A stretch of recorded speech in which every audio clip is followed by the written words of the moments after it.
اللہ الرحمن الرحیم۔ شروع کرتا ہے اللہ کے نام سے۔ آج ہم فضائل صدقات میں سے پڑھیں گے جو بہت ہی قیمتی قرآن پاک کی آیاتیں ہیں، اس کا ترجمہ ہے اور اس کے بارے میں تفصیل ہے۔ صدقات کے بارے میں تو اگر سال و سال صبح شام لگے رہیں تو اس کے فضائل ختم نہیں ہوتے۔ تو انشاءاللہ آپ کے سامنے قرآن پاک کی آیات رکھیں گے، اس کا ترجمہ رکھیں گے اور اس کی تفصیل رکھیں گے۔ اللہ پاک مجھے بھی اور آپ کو بھی اس پر عمل کرنے کی توفیق عطا فرمائیں، آمین۔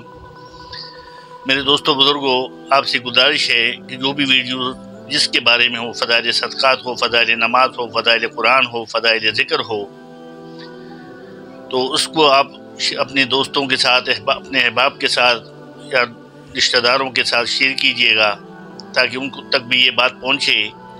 اللہ پاک مجھے بھی توفیق دے اور آپ لوگوں کو بھی توفیق دے کہ اس کو میں آپ تک پہنچاؤں اور آپ ان تک پہنچائے۔ اس میں ہمارے برابر کا ثواب کا حصہ ہوگا انشاءاللہ۔ قیامت کے دن ایک نیکی بھی بڑی کارآمد ہوگی، تو اس نیکی سمجھ کر اس کو آگے شیئر کیجئے گا۔ اللہ پاک مجھے اور آپ کو اس پر عمل کرنے کی توفیق عطا فرمائے، آمین ثم آمین۔ تو شروع کرتے ہیں اللہ پاک کے کلام سے، جو اللہ پاک نے قرآن پاک میں صدقات کے بارے میں کیا کہا ہے، کیا فرمایا ہے۔ تو اللہ پاک ہمیں صحیح طریقے سے پڑھنے اور اس پر عمل کرنے کی توفیق عطا فرمائے، آمین ثم آمین۔ بسم اللہ الرحمن الرحیم۔ مال خرچ کرنے کے فضائل میں اللہ کے پاک کلام اور اس کے سچے رسول سید البشر صلی اللہ علیہ وسلم کے ارشادات میں خرچ کرنے کی ترغیب اور اس کے فضائل اتنے کثرت سے وارد ہیں کہ حد نہیں۔ ان کو دیکھنے سے معلوم ہوتا ہے کہ پیسہ پاس رکھنے کی چیز ہی ہے ہی نہیں، یہ پیدا ہی اس لیے ہوا ہے کہ اس کو اللہ کے راستے میں خرچ کیا جائے۔ جتنی کثرت سے اس مسئلے پر ارشادات ہیں، ان کا 10واں 20واں حصہ بھی جمع کرنا مشکل ہے۔ نمونے کے طور پر چند آیات اور چند احادیث کا ترجمہ اپنی عادت کے موافق پیش کرتا ہوں۔ تو شروع کرتے ہیں۔ بسم اللہ الرحمن الرحیم۔ اللہ پاک کلام پاک میں فرماتے ہیں، اس کا ترجمہ ہے یہ کتاب یعنی قرآن شریف راستہ بتلانے والی ہے خدا سے ڈرنے والوں کو، جو یقین لاتے ہیں غیب کی چیزوں پر اور قائم رکھتے ہیں نماز کو، اور جو کچھ ہم نے ان کو دیا ہے اس میں سے خرچ کرتے ہیں۔ اور لوگ ایسے ہیں جو یقین رکھتے ہیں، ایمان لاتے ہیں اس کتاب پر بھی جو آپ پر نازل کی گئی ہے، اور ان کتابوں پر بھی جو آپ سے پہلے نازل کی گئی ہیں، اور آخرت پر بھی وہ یقین رکھتے ہیں۔ یہی لوگ اس صحیح راستے پر ہے جو ان کے رب کی طرف سے ملا ہے، اور یہی لوگ فلاح کو پہنچنے والے ہیں۔ یہ قرآن پاک کی آیات کا ترجمہ تھا۔ فائدے میں شیخ لکھتے ہیں، اس آیات شریفہ میں کہیں مضمون قابل غور ہے۔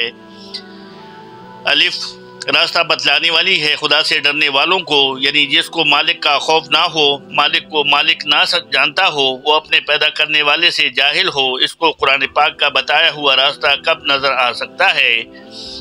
راستہ اسی کو نظر آتا ہے جس میں دیکھنے کی صلاحیت بھی ہو۔ جس میں دیکھنے کا ذریعہ آنکھ ہی نہ ہو وہ کیا دیکھے گا؟ اس طرح جس کے دل میں مالک کا خوف ہی نہ ہو وہ مالک کے حکم کی کیا پرواہ کرے گا؟ نماز کو قائم رکھنا یہ ہے کہ اس کو اس کے آداب و شرائط کی رعایت رکھتے ہوئے پابندی اور اہتمام سے ادا کرے، جس کا تفصیلی بیان رسالہ فضائل نماز میں گزر چکا ہے۔ اس میں حضرت ابن عباس رضی اللہ عنہ کا یہ ارشاد نقل کیا گیا ہے کہ نماز کو قائم کرنے سے یہ مراد ہے کہ اس کے رکوع سجود اچھی طرح ادا کرے، متن متوجہ رہے اور خشوع کے ساتھ پڑھے۔ قتادہ رحمۃ اللہ کہتے ہیں، نماز قائم کرنا اس کے اوقات کی حفاظت رکھنا ہے، اور وضو کا اور رکوع کا اور سجود کا اچھی طرح ادا کرنا ہے۔ جیم، فلاح کو پہنچنا بہت ہی اونچی چیز ہے۔ فلاح کا لفظ جہاں کہیں آتا ہے وہ اپنے مفہوم میں دین اور دنیا کے بہبود اور کامیابی کو لیے ہوئے ہوتا ہے۔ امام راغب رحمۃ اللہ نے لکھا ہے کہ دنیاوی فلاح ان خوبیوں کا حاصل کر لینا ہے جن سے دنیاوی زندگی بہتر بن جاوے، اور بقا اور غنا اور عزت ہے۔ اور اخروی فلاحی 4 چیزیں ہیں: بقا جس کو کبھی فنا نہ ہو، تونگری جس میں کبھی فقر کا شائبہ نہ ہو، عزت جس میں کسی قسم کی ذلت نہ ہو، علم جس میں جہل کا دخل نہ ہو، اور جب فلاح و مطمئن متعلق بولا گیا تو اس میں دین و دنیا دونوں کی فلاح آ گئی۔